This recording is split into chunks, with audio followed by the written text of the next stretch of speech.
Report شامل کرتے ہیں اوکاڑا سے ندیم شراز کی ریسکیو 1112 اوکاڑا کی ماہانہ کارکردگی کا جائزہ اجلاس ریسکیو 1112 اوکاڑا سینٹرل اسٹیشن پر منعقد ہوا، جس کی صدارت ڈسٹرکٹ ایمرجنسی آفیسر ظفر اقبال نے کی۔ اجلاس میں ڈسٹرکٹ ایمرجنسی آفیسر کو بریفنگ دیتے ہوئے بتایا گیا کہ ریسکیو 1112 اوکاڑا کو گزشتہ ماہ کل 51,000 سے زائد کال موصول ہوئیں، جس میں 1883 ایمرجنسی کالز ہیں، 48,104 غیر متعلقہ اور مس کالز، 1260 معلوماتی، 309 رونگ کالز اور 26 فیک کالز ہیں۔ 1883 ایمرجنسیز میں 651 روڈ ٹریفک حادثات، 988 میڈیکل، 33 آگ لگنے کے واقعات، 68 کرائم اور 143 متفرق قسم کے حادثات شامل ہیں۔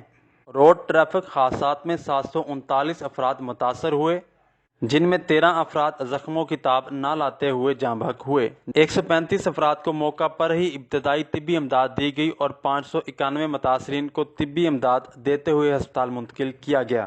آگ لگنے کے 33 واقعات ہوئے، جن میں 6 کمرشل ایریا، 7 رہائشی علاقے جبکہ 20 واقعات مختلف ایریا میں پیش آئے۔ ان واقعات میں ریسکیو 1112 بروقت رسپانس کرتے ہوئے تقریباً 54 ملین کی پراپرٹی کو بچایا۔ اکتوبر میں پیشنٹ ریفرل سسٹم کے تحت ضلع بھر کے ہسپتالوں میں 550 مریضوں کو بہتر طبی امداد کے حصول کے لیے ریسکیو 1112 کے تربیت یافتہ عملہ کے زیر نگرانی میں دوسرے ہسپتالوں میں منتقل کیا گیا۔